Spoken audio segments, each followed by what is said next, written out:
Okay, reading from the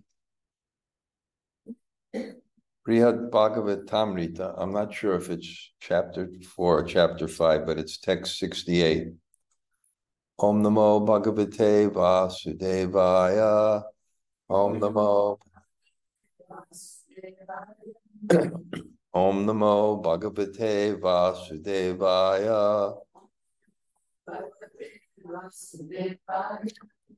Om Namo Bhagavate Vasudevaya. Bhava-bandha-cchide tasyai spṛhayāmi na muktaye.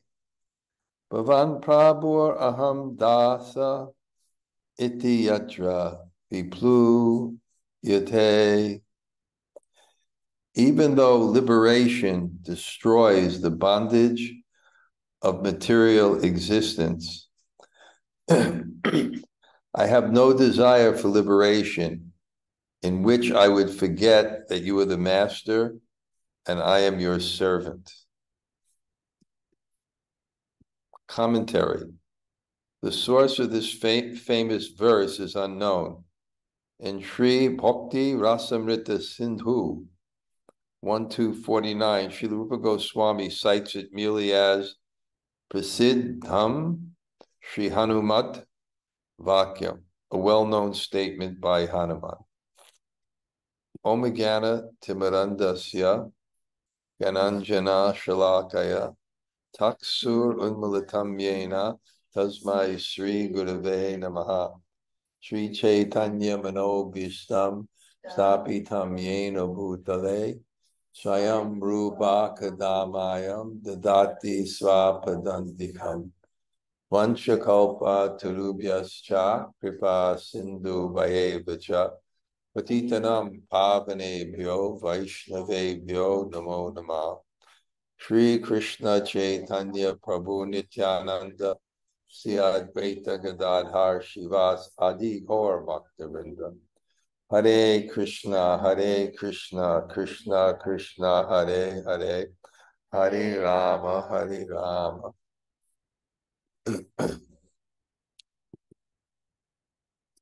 So for the online audience, I also have a live crowd today.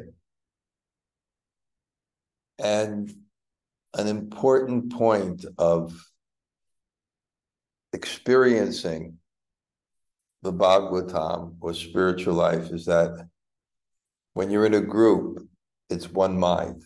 That's a principle of rasa. That if you want, that's why Sankirtan is better than group bliss is individual than individual bliss. Because when there's a group bliss, when there's a group community experience of Krishna consciousness, if the communication is successful, then everyone is hearing the same thing. And it creates a sense of one mind. That it's not impersonal, but it kind of uplifts you from the egotistical, self-centered condition, which actually covers the soul from its experience of God. So Jiva Goswami says that Sankirtan gives special feelings of bliss. So just to keep everyone on the same page, and a very short introduction, Sanatana Goswami has the mission of communicating not just bhakti, but Sri Bhakti Swayam, this special bhakti that's given by Lord Chaitanya to the world, which is spontaneous devotion, worship to the Swayam Bhagavan, the full manifestation of God. There's one God. Even though we worship different forms, there's one God. And that one God manifests himself in different ways according to the relationships he has. And they're all enjoyable because Krishna is Akila Rasamrita Murti. He's the full embodiment of all love and all relationships. But when he wants to enjoy himself in a particular way, he manifests another form with another place and another activities. But at the same time, it's one person, God, that's experiencing it. And we sometimes forget that when we're talking about the supreme absolute truth, by definition, there's nothing higher, which means he's not subjected to time or limits of space. And that's an absolute reasonable conception, even though we can't conceive something beyond time. Time is absolute for us because time is God, but time is not absolute for God because he's the controller of time and space. So he can manifest many forms, but it's one person. But when he manifests himself fully, and Prabhupada gives a simple example of a high court judge and a person at home, the high court judge cannot manifest his spontaneous nature as a lover or a parent or a child or a friend. He can't manifest it. And it's never there in the courtroom. But at the same sense, it's the same person who's at home with romantic and family feelings. But when it comes to Krishna, it's not that there's one person in the court and one person home. That one person is simultaneously in all these places. In Ramadi, Murtishu, Namena, Kalani, Satish, he has unlimited forms to experience unlimited love in various relationships. What Lord Chaitanya specifically came to give, Anarpita Tridim Shah, which hasn't been given for a very long time, is spontaneous love. What's spontaneous love? Spontaneous love means unchecked by fear, reverence, or distance. When God appears in his majesty, in that relationship and in that love, it's not an imperfection in worshiping God, but it's superior, so there's obligation. It's superior, so there's distance. Superior, there's a fear that I may do something wrong because there's etiquette. So spontaneous means without being checked by obligation or fear or distance. And that's what Lord Chaitanya came to give. That's what Krishna came to give. And how Krishna fulfilled that mission by becoming his own devotee, Lord Chaitanya. So Lord Chaitanya had a mission to give this love, and not just this love, but the height of this love, which is the love of the gopis. So the Bṛhad-bhāgavatāmṛta is Sanatana Goswami's presentation, inspired by Lord Chaitanya, to give this presentation of the highest form of love in a way that we can understand it. In other words, giving it, but understanding that we have a certain limited frame of reference, and speaking to our frame of reference to expand our frame of reference so that we can hear about the height of love, the love of gopis for Krishna, without and actually seeing it for what it is, as a manifestation of love, which is difficult because those same forms in this world is a manifestation of lust.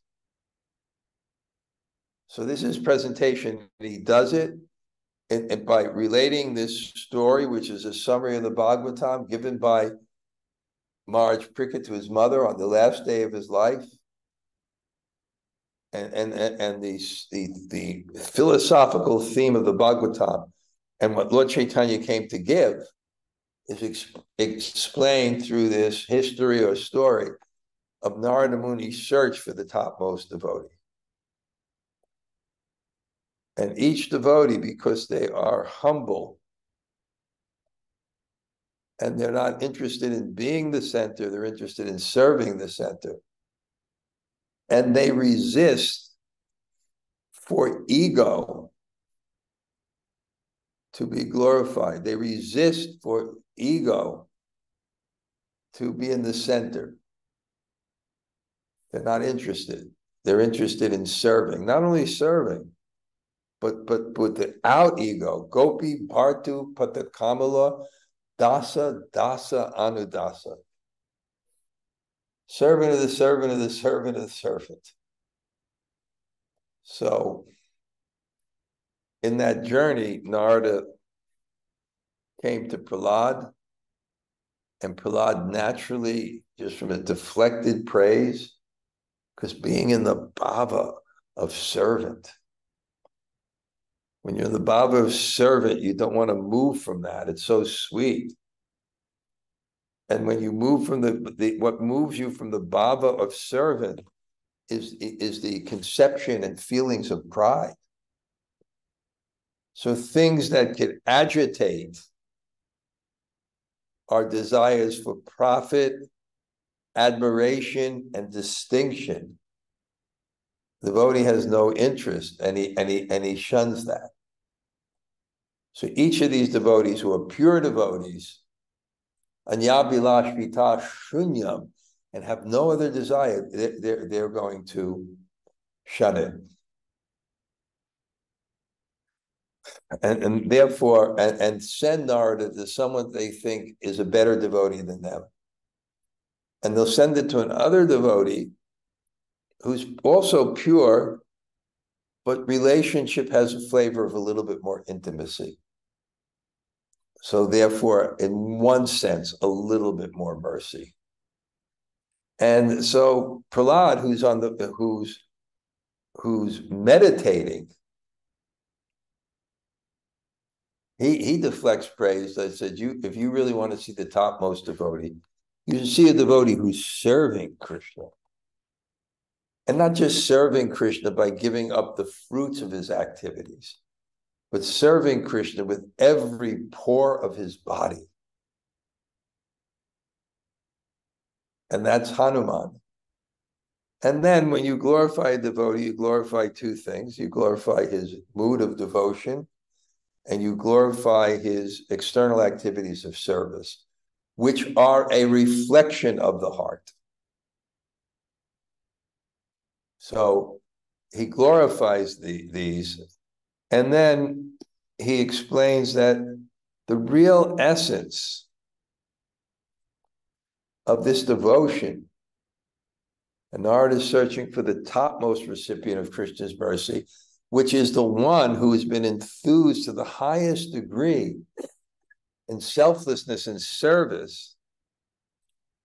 Narada says you should go to, he's explained why you should go to Hanuman, who is the exemplar of service, because there's nothing more valuable than him, than the pleasure of serving God. And Jiva Goswami defines real happiness is love. And love is the happiness you find in the happiness of the person you love. And that becomes your happiness, not your personal control, comforts, desires.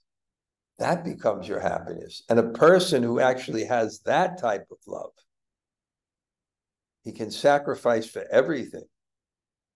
And Hanuman is considered the exemplar of just wanting to serve. I told you before that my godbrother, Pradyumna Prabhu, came to my room in the Bhakti Center and gave the best definition of Bhakti. Bhakti means to be available for service. And it's really a powerful thing when out of love, someone is ruled not by his own desires, but by the desires and pleasure of his beloved.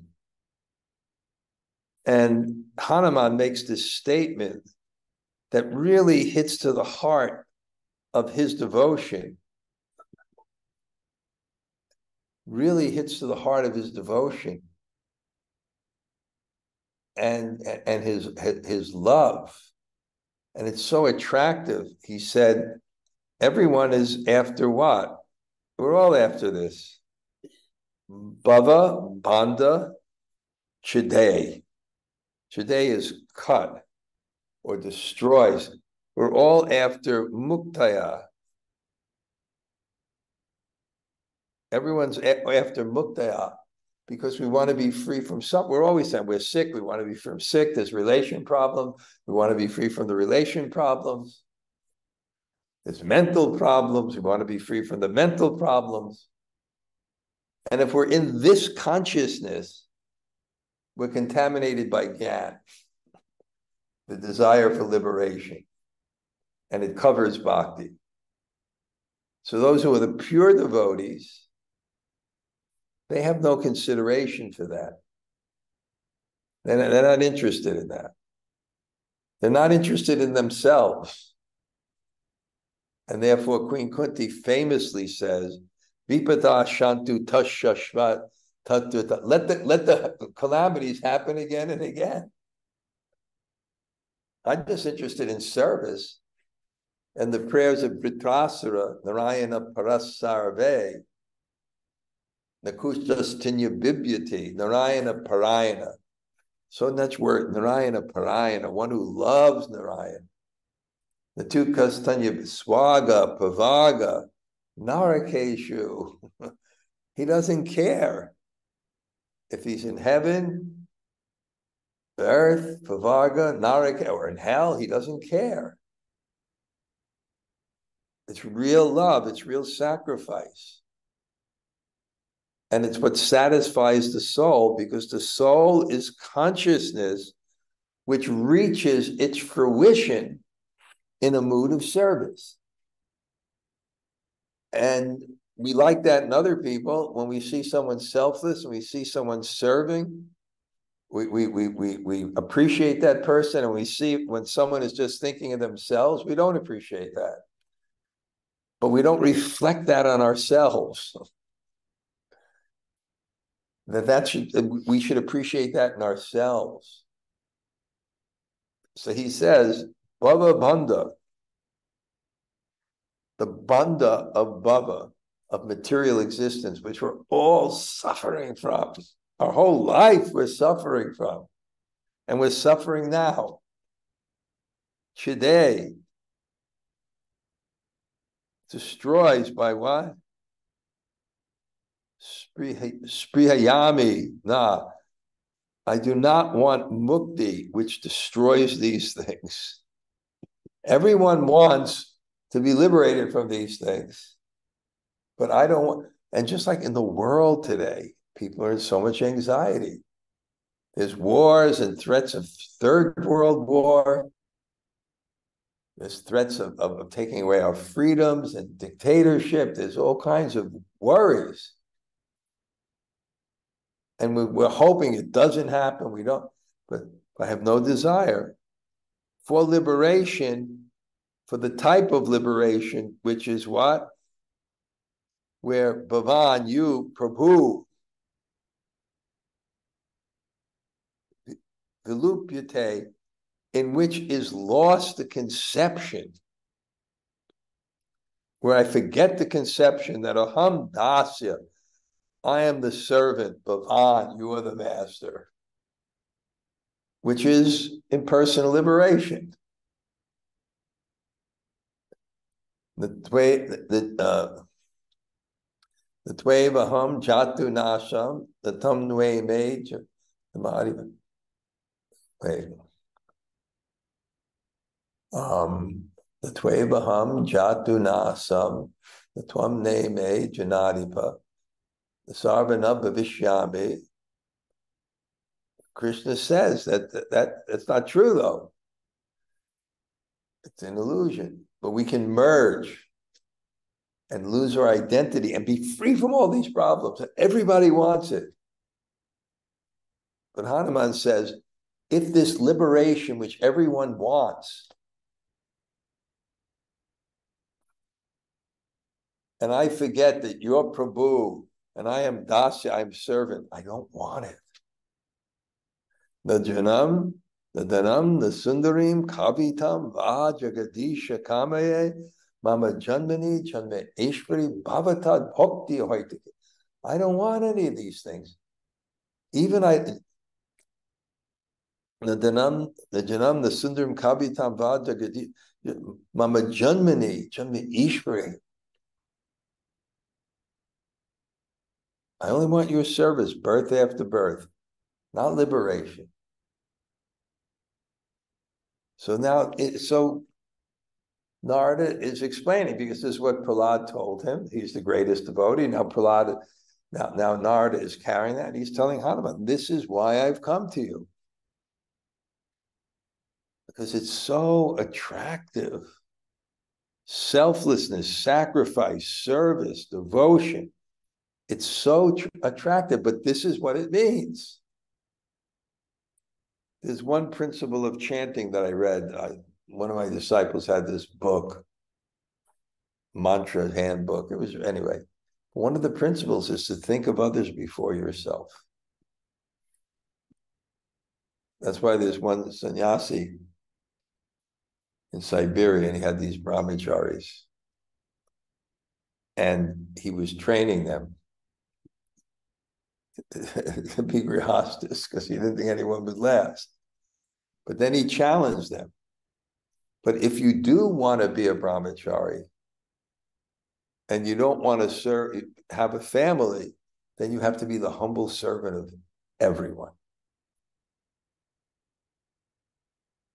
Either you have to get out of the false egotistical conception of I am the center by having a family and serving something greater than yourself, or greater than that, a community, greater than that, a country, greater than that, the world. But the greatest is to serve God, because it's inclusive of everything. So so he said, if you don't want to get married, that's okay. But then you have to be the servant of everyone. It's so attractive. Sri Parikshit Uvacha. Okay. Now in the story, we're reminded that the story is being told by Maharaj Parikshit to his mother at the end of her life. So he's explaining to his mother, and it reminds us that this is the summary of the Bhagavatam given to Uttara, the mother of Maharaj Parikshit, after he heard the whole Bhagavatam. His mother came to him and said, I want to hear a summary. So now he speaks to his mother. Sri Parikshit Uvacha. Tato Hanuman Prabhupada Padma Kripa Vishesha Shravane Danena Pradipatado Parahagni Tapto Udun Sucharto Muni Naha Sanvita. Parikshit said,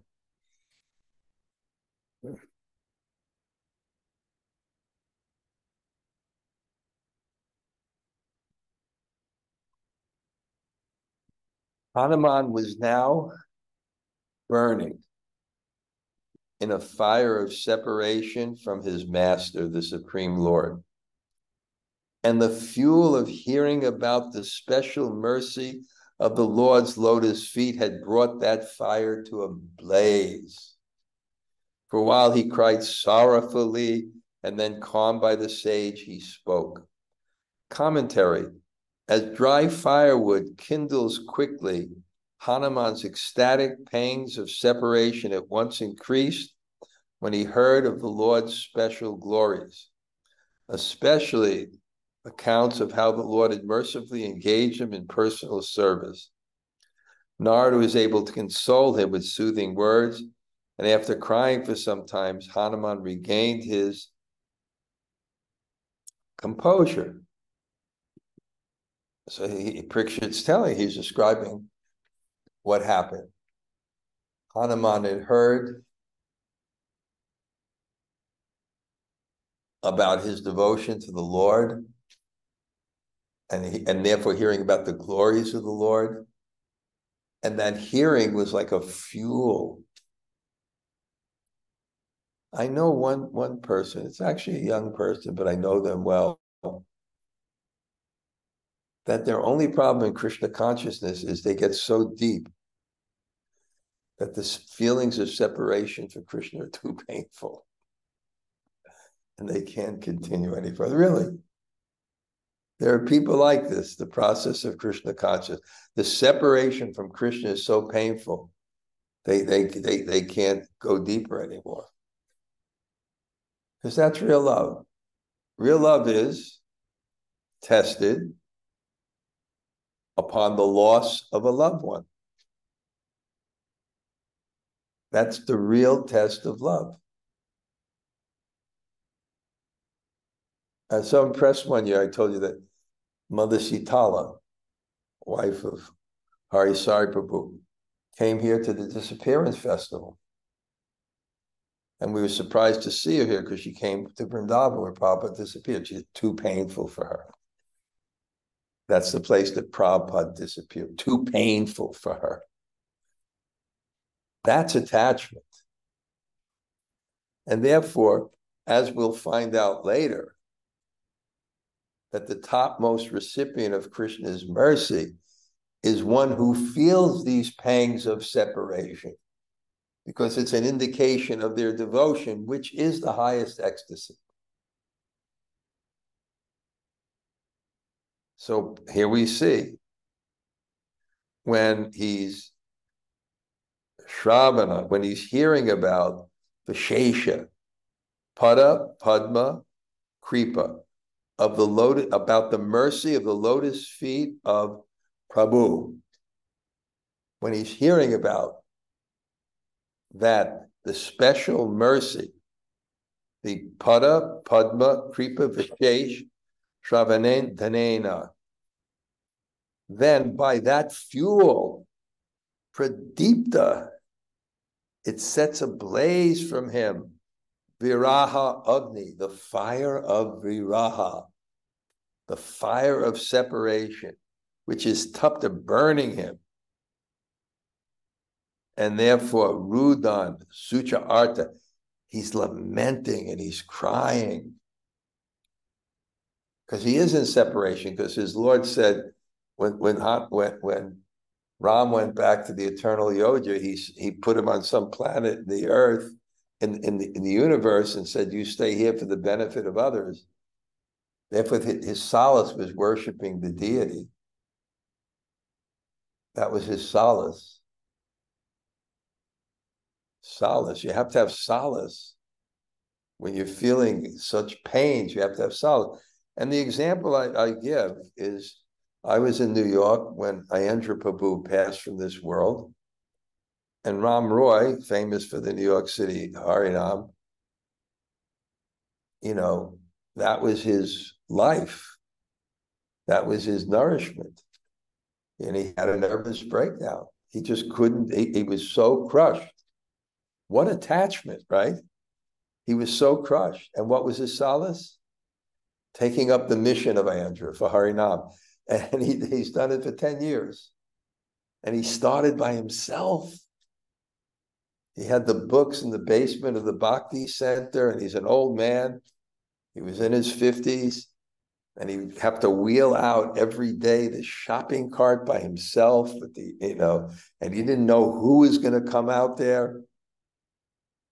And he'd put out a rug, and he didn't know, and crazy people would join him. And he did it every day.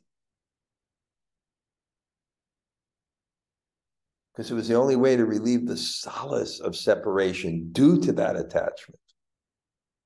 So now we're getting to see, and Pariksha's telling his mother, this is real love. Viraha Agni, tapta, being burned by the fire of separation. And this is Hanuman.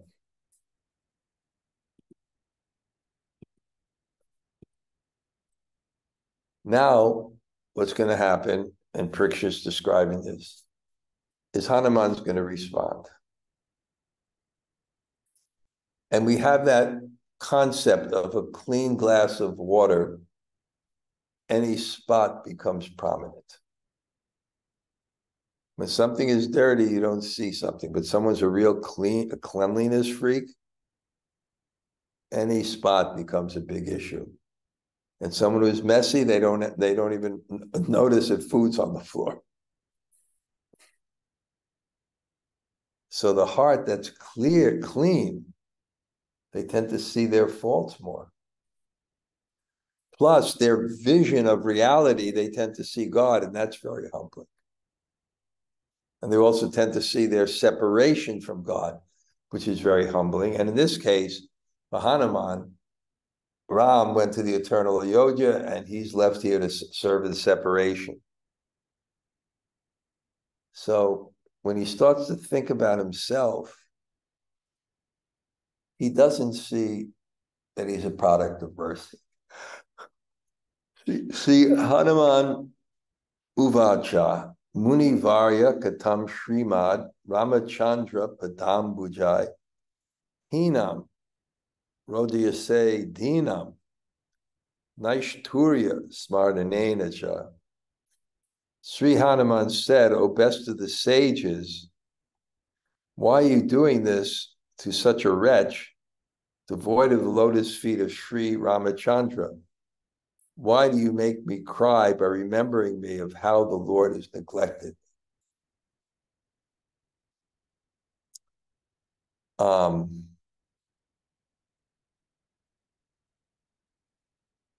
word hinan means not only devoid, but intentionally rejected.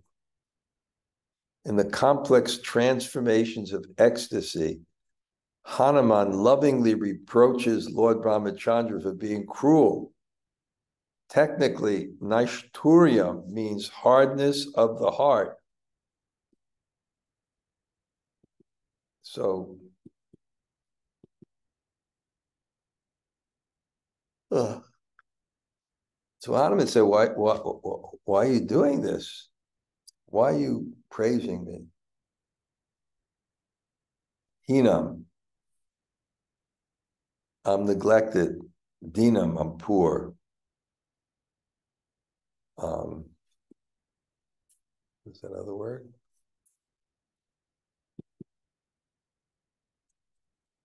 And this neglect of Ramachandra, he left me here. It says the complexity of ecstasy, because all these feelings are just manifestations of Hanuman's devotion. Yeah, I just thought it's not so relevant to anybody here, but maybe people listening. I think it's April 3rd to 8th. I'm going to send it out soon. April 3rd to April 8th. I'm going to do a retreat with Jai Jagannath. He has some very interesting topic he wants. And I thought I'd do Bṛhad-bhāgavatāmṛta, focus, Hanuman Bhakti, Kama, Gopi Bhav. And what I like to do is these verses, they're Rasa Shastra, so they invoke devotion in very powerful ways. And the Sanskrit words have deep, they're kind of, Sanskrit is considered a language where the word is the object practically. The word embodies the object. It's the vibration of the object. And it's very, very powerful. You know, when you say neglect, and when you say poor, wretched, but you say Dina Bandhu, the friend of the poor. So Hanuman, O best of the sages, why are you doing this to such a wretch, devoid of the lotus feet of Sriman Ramachandra? Why do you make me cry by reminding me how the Lord has neglected me? Because you're glorifying me. And in a humble person, when someone praises you too much, it forces you to see why you don't deserve it. So he's being glorified, and all he's thinking is, I don't deserve this. And he's thinking of why I don't deserve this. Because I'm such a wretch. I'm neglected by my Lord. He left me here, and he's going back to the eternal Ayodhya. Yadi Sham Sevako Mushya Tada Chajyeha Kim Hatat Nita Sudayata Parshvam Sugriva Da Sukoshala. If I am really the Lord's servant, then why did he forcibly abandon me when he took with him to his spiritual kingdom his dear devotees, including Sugriva and all the residents of Koshala? And again, what we're learning in this, that neglect is not a physical thing. It's a matter of consciousness. And I said this throughout the Bṛhad-bhāgavatāmṛta, and it comes up again and again. Our distance from the Lord is simply a matter of consciousness. And then I always quote the German philosopher Hegel, where there is no circumference, the center is everywhere. So God is everywhere, and he responds to the devotee's consciousness.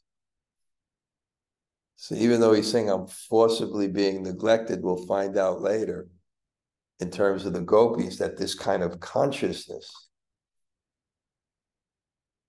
really enables you to enter into association with the Lord on a different level called uppercut, unmanifest. Seva subhagya hetosha mahaprabhu krito mahan anugraho mai snigdhar bhavadbhir anumiyate. You are very kind to me. Because I have had the good fortune to engage in his service, you consider that the Lord has shown me his favor. Saduna matarapuryam avatirnena tena hi. Pradushkrita najaishwarya parakashta vibhutina. Tasyai grahasyam sham pandaveshu mahatmasu. Tuliyar harti no gantum samerum mid anuryata. But now he is descended to Mathurapuri, where he displays the summit of his opulence and prowess. All the mercy he has shown me cannot equal even a speck of the mercy he has shown to the saintly Pandavas. Any more than a molecule of earth can equal Mount Meru. So there's no comparison, he's saying. And that's such a nice Vaishnav lens. You see everyone serving Krishna better than yourself even. Commentary, and this is the last thing I'll read. Out of respect for the great sage Hanuman, Hanuman finally acknowledges that what Narada said about Lord Ramachandra's favoring him cannot all be false.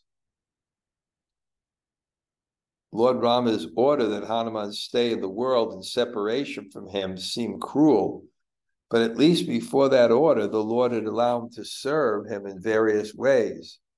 It is only because of his soft-heartedness, Hanuman says, that Narada considers him a favored devotee of the Lord. Hanuman thinks that if Narada's judgment were less emotional, Narada would have concluded differently.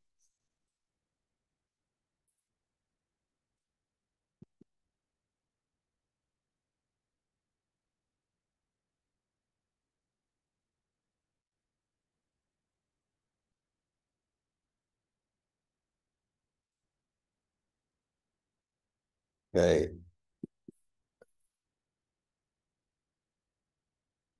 Okay, that's about, let's see, it's about where I'm going to go today. I get up very early.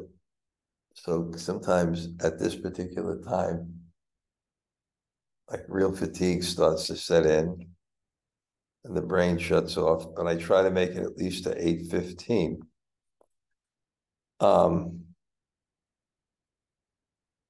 Okay, Jamuna Jai, we missed you last time because my class went over time. Please share something, and then a few people could say hello, and then we'll wind up for the night. Hare Krishna Raj, thank you for your class. Sorry to have cut off early the other day. I was really loving just the way you said that one should be ruled by the love, the wanting to serve another. And I love the word ruled because we're ruled by so many things, and oftentimes we're ruled by our senses and false ego and stuff like that. But the way you said that one should be ruled by wanting that the love, that the pleasure of another is my pleasure, the happiness of another is my happiness. I really appreciated that so much. And also the point about that I want to be free, I want to be free, I want to be free of this and that. That's moksha, that's gyan, and that could cover the bhakti. Like I was thinking, like the brahmanas and the wives of the brahmana story, they're wanting to be free. Almost seems like it covered their bhakti there, but not their wives. So, Oh, good point. And I had a brilliant comment to make, but because I'm brain dead now, it just dropped. What was your first point? it was about being ruled by the love of another. Right. Yeah. Just think, if you're not, what's the choice? Otherwise, you're ruled by your ego. Or if you're ruled by your intelligence, it's a perverted intelligence. If you give rationalizations how you should control and enjoy rather than just serve. So sometimes we have to see the glory of something in contrast. Oh, he's ruled by his ego. Yeah. Right? But someone he loves his mother so much. I knew a joint family. I used to stay with them in Delhi, 4 or 5 brothers. And the youngest brother, who was, an engineer and everything, his service was just to sit with his mother, Oh. take care of his mother. We used to call him the general because no one left the house, including me, without getting her blessings. But he was ruled by the love of his mother. It was such a beautiful thing. Yeah. Okay. Anyone else like to say hello? Hi, Krishna. Oh, Yeah. wait, I gotta take off these. I gotta take off these headphones. I can't understand a word you're saying, so. Yeah, because I had to just take off those headphones. Is it good now? It is. Okay. Yeah, a couple of things. I mean, I know you feel brain dead, but I can't help it. So You can't help it. You're an ocean of mercy, Gail. I gave a lot of mercy last class. No, You did okay. Okay, so I think I asked this before, but this version of the Mahabharata, it is historical, right? Not fictional. Yeah, it's historical. Okay. Also, does Narada Muni recognize that Lord Ram wasn't actually being cruel? Because did Narada Muni recognize that he actually favored Hanuman by putting him in this mood of separation? Well, Narada, it's not Narada that's having the doubts, it's Hanuman. But it's No, part of his. I know, but does Narada recognize that Lord Ram actually did him a favor, Hanuman a favor by giving him this separation? Does Hanuman realize it? No, Narada. Does Narada, because it does externally, it does look so kind of cruel, right? That Hanuman, that Lord Ram made. Who you're asking realizes it. You think, does Lord Ram know what he's doing? No. Well, no, Narada Muni, right? Narada Muni. Is he is he seeing through what Hanuman is experiencing? You know, externally, it does look cruel that Lord Ram did that. So what is Narada Muni's vision of Lord Ram's behavior I towards don't know, Hanuman? because Narada Muni is in such an ecstatic state. I don't think he analyzes things.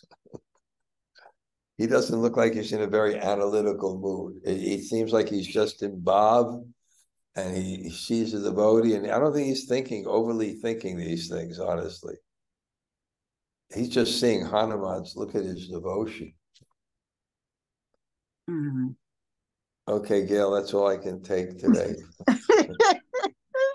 I'm really, and Ekadasi's tomorrow. I want to wake up early, chant a lot. We're going to walk around.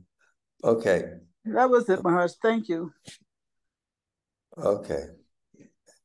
Anybody else like to say hello? Hare Krishna, Gurudev. Jai Shri Radhe, Haribo. Thank you so much for your class. I also have a question, but I can save it till next time. Yeah, save it till next time. I don't want to torture you. Really, I think I will go right now, but and I'll say to the audience, every day we'll have this program. Anybody's free. We have a little Krishna-katha here, and it's Rasika. Your Guru Maharaj, Parthasarthi Maharaj, he'd be very pleased. I know we have a good relationship. He's not here, but you can still hear some of his mood. Because his mood is definitely this kind of feelings that we're going today. Okay? Thank you. Vanchakalpatarubhyascha kripa sindhu bhayevacha patitanam pavanebhyo vaishnavebhyo namo namah.